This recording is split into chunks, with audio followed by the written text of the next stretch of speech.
Hello friends, आपका स्वागत है हमारे चैनल फिजिक्स विद प्रज्ञा में। तो आज का आपका टॉपिक है हिंदी का। तो आप देख सकते हैं टॉपिक है आपका सुमित्रानंदन पंत जी का जीवन परिचय। आज हम इस वीडियो में सुमित्रानंदन पंत जी के बारे में चर्चा करने वाले हैं। तो बात करें कि जीवन परिचय के लिए तीन मोस्ट इंपॉर्टेंट पॉइंट्स क्या होते हैं। तीन मोस्ट इंपॉर्टेंट पॉइंट्स होते हैं आपका। पहला होता है आपका स्मरणीय बिंदु, दूसरा होता है आपका जीवन परिचय, तीसरा होता है साहित्यिक परिचय। तो पहले आज हम इसके स्मरणीय बिंदु हाईलाइटेड पॉइंट को देखने वाले हैं। तो बात करें सुमित्रानंदन पंत जी का जन्म हुआ 20 मई 1900 ईस्वी। सन 1900 ईस्वी को 20 मई को इनका जन्म हुआ। किसका? सुमित्रानंदन पंत जी का। मृत्यु हुई इनकी 28 दिसंबर 1977 ईस्वी को। ठीक। जन्म स्थान जो इनका था वो है कौशानी उत्तराखंड में पड़ता है कौशानी, वहां पे इनका जन्म हुआ। ठीक। पूर्व नाम इनका, पहले का नाम बचपन का नाम था इनका गुसाई दत्त इनका नाम था। बाद में इन्होंने सुमित्रानंदन पंत रख लिया। ठीक। इनके पिता का नाम गंगादत्त पंत था। इनके पिताजी का नाम गंगादत्त पंत था। इनकी जो भाषाएं थी, जिस भाषा में इन्होंने रचना की, वो खड़ी बोली थी। ठीक। रचना की बात करें तो इनकी रचनाएं थी पल्लव, चिदंबरा, लोकायतन, और भी इनकी कई रचनाएं निम्न है। ठीक है। विधा की बात करें इन्होंने कौन से विधा में रचनाएं की, तो इनकी विधा थी गीत और कविताएं। काल की बात करें कि इन्होंने किस काल में रचना की, तो ये प्रगतिवाद के कवि हैं या छायावादी युग के भी ये प्रवर्तक हैं।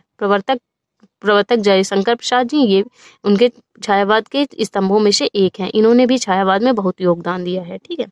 तो अब बात करें ये बात हुई इनके स्मरणीय बिंदुओं के बारे में। तो अब देखेंगे इनका जीवन परिचय, फिर इसके साहित्यिक परिचय के बारे में चर्चा करेंगे।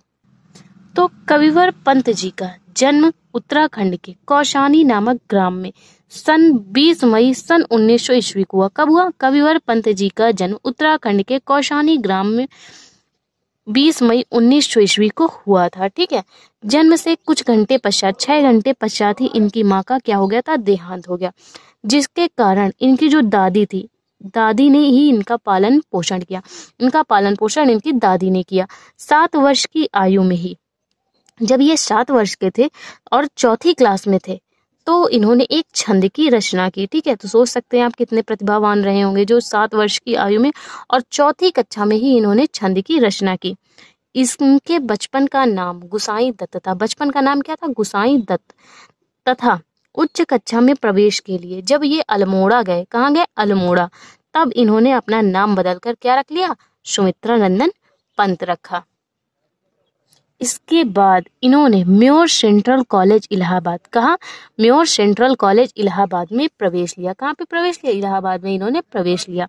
और इसके पश्चात ये कवि प्रतियोगिताओं में भी भाग लेने लगे। ठीक है। कवि सम्मेलन में या कवि प्रतियोगिताओं में भी भाग लेने लगे। तथा इनकी कविता, जब सरस्वती पत्रिका में इसका संपादन हुआ इनकी कविताओं का, तो ये पाठकों के हृदय में धाक जमा लिए। ठीक। कौन? सुमित्रानंदन पंत जी। और ऑल इंडिया रेडियो में भी इन्होंने परामर्शदाता के पद पर कार्य किया। किसने? सुमित्रानंदन पंत जी ने। और ये छायावाद के प्रमुख स्तंभों में से भी एक है। ठीक है। जैसा कि हमने अभी पहले आपको बताया हुआ था। इनका जो निधन था वो 28 दिसंबर 1977 ईस्वी को प्रयाग में ही हुआ। इनका जो निधन, मृत्यु कब हुई इनकी? 28 दिसंबर 1977 ईस्वी में। तो अब बात करें इनके साहित्यिक परिचय के बारे में कि साहित्य में इनका क्या योगदान था। छायावादी युग के ये प्रमुख कवि पंत जी का काव्य की ओर विशेष झुकाव था। ठीक है। इनका काव्य जो था पल्लव की रचना में परिवर्तन का विशेष महत्व है। तो छायावादी युग के ये प्रमुख कवि पंत जी किस काल में थे? छायावादी या प्रगतिवाद युग के कवि हैं। कौन? सुमित्रानंदन पंत जी। ये इसको शॉर्ट टाइप क्वेश्चन में पूछते हैं। ठीक है। छायावादी युग के ये प्रमुख कवि पंत जी का काव्य की ओर विशेष झुकाव था। इनका भाई झुकाव की बात तो होगी, क्योंकि ये जब 7 वर्ष के थे तभी इन्होंने छंद की रचना की।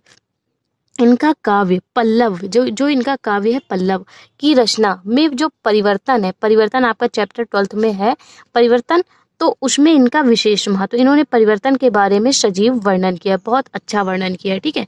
इनके संकलनों में विचारधारा की अभिव्यक्ति मिलती है। किसकी अभिव्यक्ति मिलती है? विचारधारा की अभिव्यक्ति इनके संकलनों में मिलती है। ठीक है। देखने को मिलती है। पंत जी ने, किसने? सुमित्रानंदन पंत जी ने साम्यवाद के समान ही गांधीवाद का भी स्पष्ट रूप से समर्थन करते हुए लिखा है।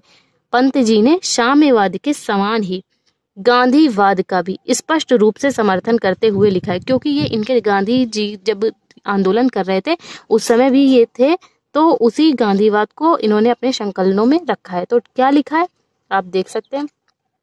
मनुष्यत्व का तत्व सिखाता, मनुष्यत्व का तत्व सिखाता निश्चित हमको गांधीवाद, मनुष्यत्व का तत्व सिखाता निश्चित हमको गांधीवाद, सामूहिक जीवन विकास की, सामूहिक जीवन विकास की साम्य योजना है आविवाद।